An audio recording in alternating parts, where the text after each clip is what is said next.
Hello and welcome back to the Speaking Lions, and this is Lions Bite 3 with the title Greater Evil Theodicy. You may well wonder, what is this about? Normally, when we are discussing the problem of evil and theodicy, we are talking about greater goods. The central idea of theodicy is that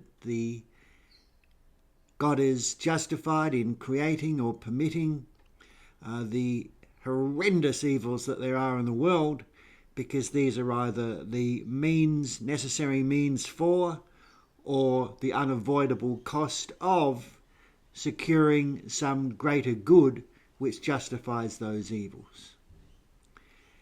And as we've seen in earlier videos, the central objection of anti-theodicy is that horrendous human suffering is not justified, by the fact that it can secure some kind of greater good. It's just unconscionable. And this does seem to us on the anti-theodicy side to be an objection which theodicists, and strangely enough, even atheist proponents of the problem of evil, who you think would welcome such an argument, seem, to be frank, simply to ignore for the most part. I would really like to hear their reply to it. I really would. Anyway, normally the discussion is about greater goods, but today I want to suggest that perhaps as a suggestion to the theodicists, that they might want to consider, instead of talking about greater goods, they might want to consider greater evils. And so the title of this video is Greater Evil Theodicy. The idea here is that God's creating or permitting horrendous evils is justified not by the fact that it's a necessary condition to making the world better in some way, achieving greater goods, but rather it's a necessary condition of preventing or avoiding the world from becoming worse, from realizing greater evils. Now, I have touched on this idea before in an earlier video in the context of discussing the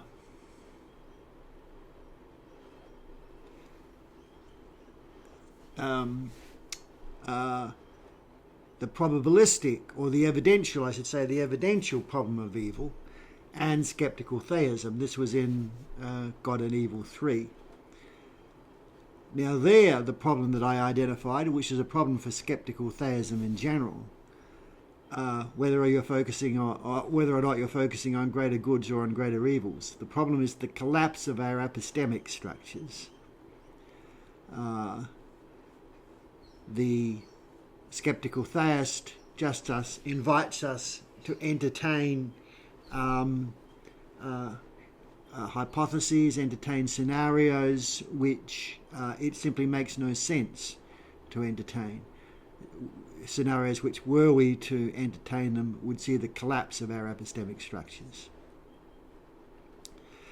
But today I want to discuss greater evil theodicy with reference to the logical problem of evil.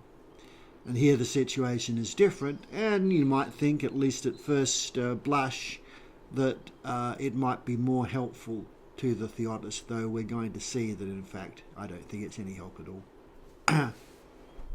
Before going on, let me just say a little bit more about why the appeal to greater evils might seem a rather more attractive approach for the theodicist than the appeal to greater goods. And the reason is because it appears to escape the main thrust of the moral objection to to greater goods.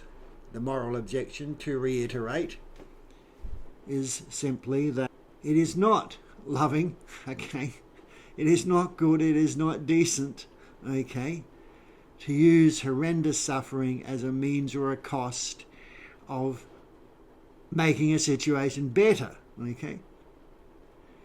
Achieving some greater good. In particular, it's not really a conscionable thought, morally conscionable thought, that children should suffer the most terrible pains so that either other people or they themselves at some later stage in their life may have the opportunity to exercise some moral virtues or to develop spiritual or even develop godly holiness. That's not right, not even if they are compensated in the afterlife. We just don't contemplate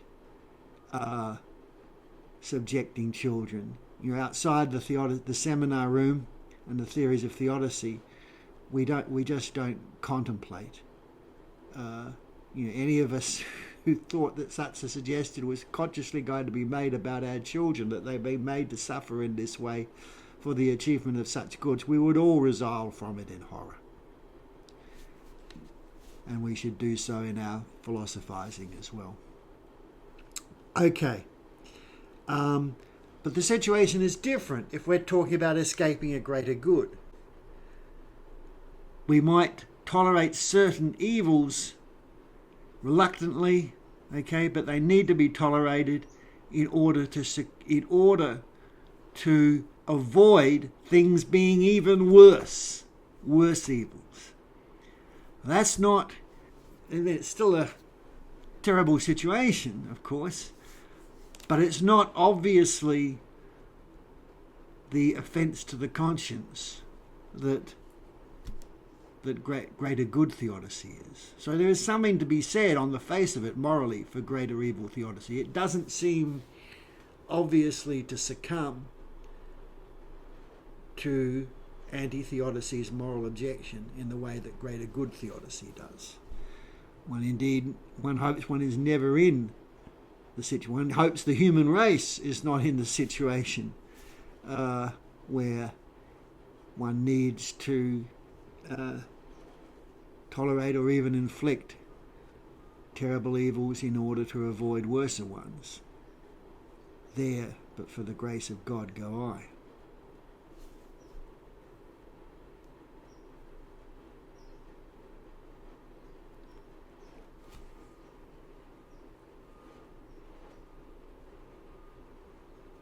Okay. Now, back in my video on the problem of evil, I think I called it God and Evil 2, I did actually briefly touch on greater evil theodicy and the logical problem of evil.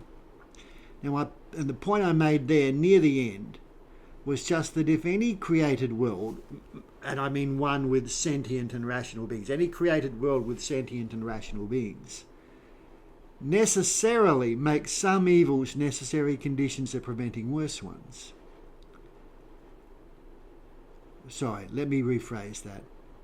My point there in that video was that if any created world with sentient and rational beings necessarily makes some evils necessary conditions of preventing worse ones, that if it's not logically possible for God to create a world with sentient and rational beings without it being the case that some evils are necessary conditions of preventing worse ones. If that's the way a created world with sentient and rational beings has to be, it does not follow that God must create or permit the lesser evils in order to avoid the worse ones.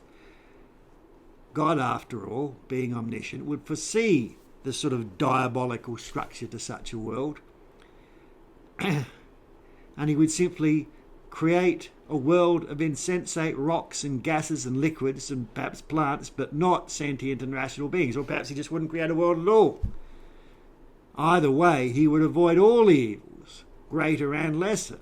And that, on the face of it, you might say, is what a good or a loving being would be required to do in that situation.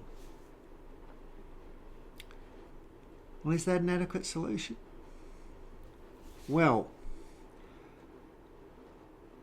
why would God not avoid those evils if he can, by just creating a world, not creating a world at all, creating one without sentient and rational beings? Now, the only answer I can see that the theodicists can give, okay, I think there is another answer, okay, but it's not one the theodicists can give, and the next video is going to be about that, and that's a much more interesting subject. But anyway, just sticking with this subject for the moment, the best answer the theodicists can give, the only answer they can give, okay, the only answer that can be given by someone who assumes God is a benevolent ideal observer governing the universe to maximize the balance of goods over evils or minimize the balance of evil over good, the only answer they can give is because of all the good things in the world that outweigh them. That is the only reason, okay, why he would allow lesser evils to avoid greater evils, is because the world is also going to contain some greater goods which outweigh those lesser evils. Now, no creation, or creation without sentient and rational creatures, means no evil, but it also means no good. But perhaps that good is going to outweigh the lesser evils which you have to allow to prevent the worse goods, that perhaps the greater goods, the worse evils, sorry, that perhaps the greater goods would not outweigh. Okay? But of course, that's just a return to the central idea of theodicy. The central idea of justifying evils, okay, by greater goods. So we have a situation where, say, in order to avoid 1,000 children being tortured, I have to let 10 children be tortured. Okay, that's the only way. Letting 10 children be tortured, or indeed torturing 10 children, is the only way to avoid the torture of 1,000 children. You'd think in that situation, just don't create sentient and rational beings. Okay? The theodicist's only answer is to say, well, but there are all these goods, okay, these greater goods which wouldn't outweigh 1,000 children being tortured, but they might outweigh 10 children being tortured, so, let's go ahead. That's just greater good theodicy again, and it's just open to the same anti-theodical moral objection that it was right at the start. So the theodicist hasn't moved forward at all. He's made no progress. He's forced, his appeal to greater evils simply forces him to appeal yet again to greater goods. And he's still vulnerable to the same anti-theodical objection. That's the whole point of this video. That's it. That's the whole story. Have a good day. See you next time.